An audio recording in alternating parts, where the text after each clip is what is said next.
Ето как да дигнете Unreal на Reload. И какво сте, гайс? Аз съм Галчо и в днескашното видео ще ви покажа няколко трика и начина как да дигнете Unreal на Reload. Моят приятел Бошко има също видео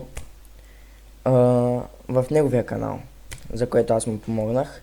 Но в това видео аз ще обсъждам и ще волт ревювам, демек ще си гледам реплея и ще ви показвам какво правя и какво не правя, за да вие да дигнете този ранг. Това видео съм почти убеден, че няма да събере почти никакви гледания, лайкове и т.н. понеже е информативно и е за хора, които искат да се научат и искат да се занимават сериозно с Fortnite, да вземат Turning, Spear и така нататък. Ще съм благодарен за всеки един лайк, абонат, камбанката да си спуснете за новите видеа. Завръщам се рязко. Ако може да ме последвате и в Twitch, доста често стримвам. Почнах от вече не знам колко време, но почнах и ме последвайте там и гледайте стримовете. Айде да преминаваме към играта. Така, гайз, вече сме в реплея, направо преминавам малко по-напреде. What the... Къде съм на документа?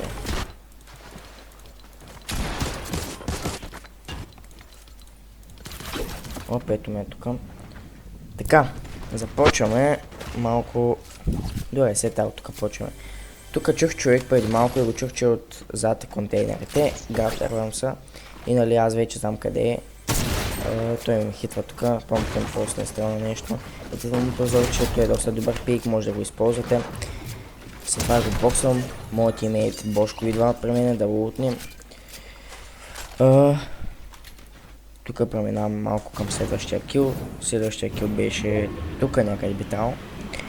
Тук Бошко отиде да лутва. Аз отивам да се бия, защото е лоуд, все пак не трябват килове.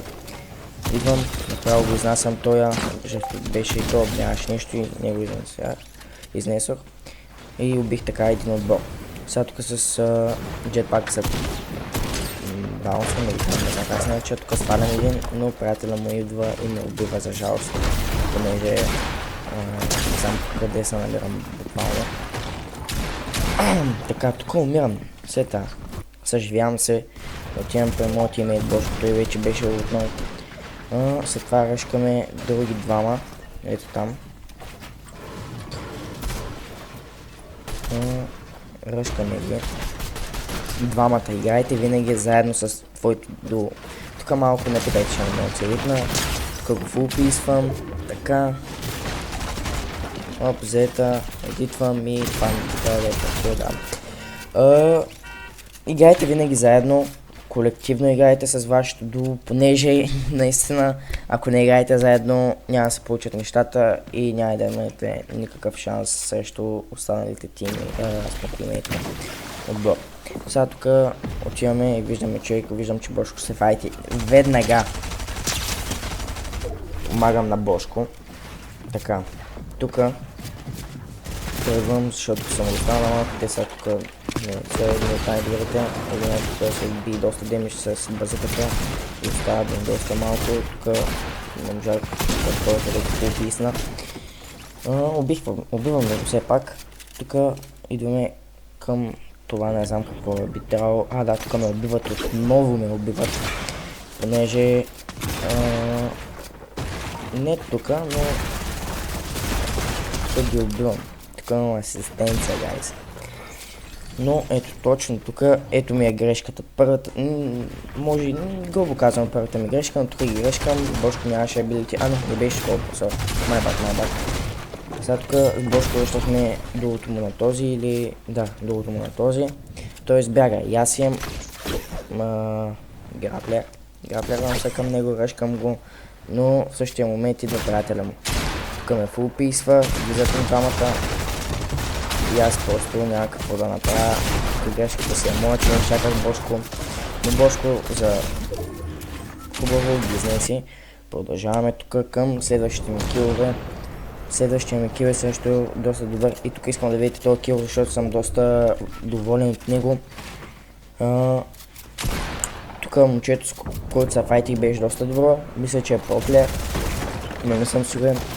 Го хитвам, вземам, го фулписвам и дед. Много добър кил бих казал.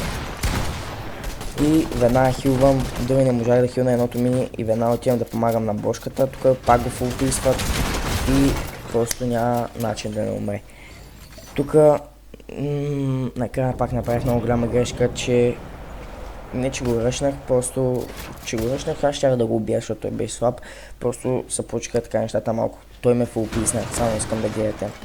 Какво стана, въпрос, трябваше да помогна на Бошко, но той го уби. Ръшкам го него. Оп, той ме фулписва, тук може много лесно да издарям. Просто много малумно нещо направих. Но Бошко си го убива, така че оп, и печелим играта. Така, почваме с анализа. Тук е Бошко. Ето мене. Тук доста добре ги холдвам и ги прешервам. Тук бяхме ги ръшнали едни. Точно тези дет ги убихме. Тук би трябвало Бошко това да го убия. Така. Идваме към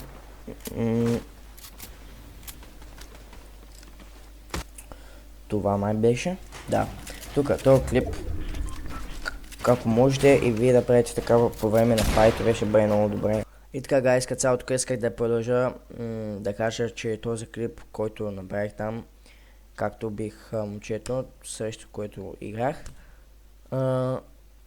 ако и вие го правите по този начин, ако вие имате такъв пик, така ги писвате, пис контролвате, ще бъдете доста добри и според мен ще видите Unreal.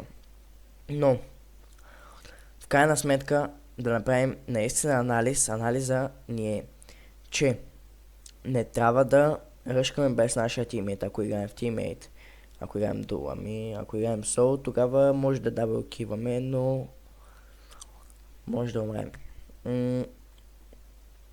Дропа ни, спота ни трябва да е много добър, понеже ако нямаме добър дроп, ако не паднем на оръжие и ни убият, така не че играта ни се проваля, просто се проваля. На Battle Royale трябва да имате дроп мап и така. Никога не трябва да ви убият офспаун, защото така всичко ви отива на... Не че не можете, просто така няма да направите добра игра. И като това беше от клипчето, гайс. Няма какво още да допълня. Дайте идеи в коментарите за нови видеа. Аз бях Галчо и до нови срещи.